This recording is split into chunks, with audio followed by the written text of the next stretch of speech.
Trình diễn đầu tiên của thí sinh top 3, thí sinh mang số báo danh 011, thí sinh Nguyễn Thị Trang đến từ chi đoàn 11A2.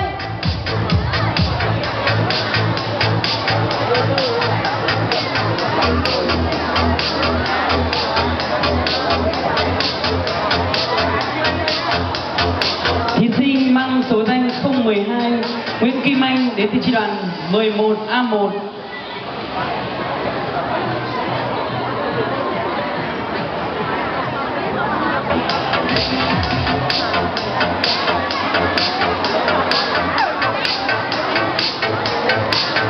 Thí sinh mang số báo danh 013, thí sinh Nguyễn Thị Hà đến từ chi đoàn 10A1.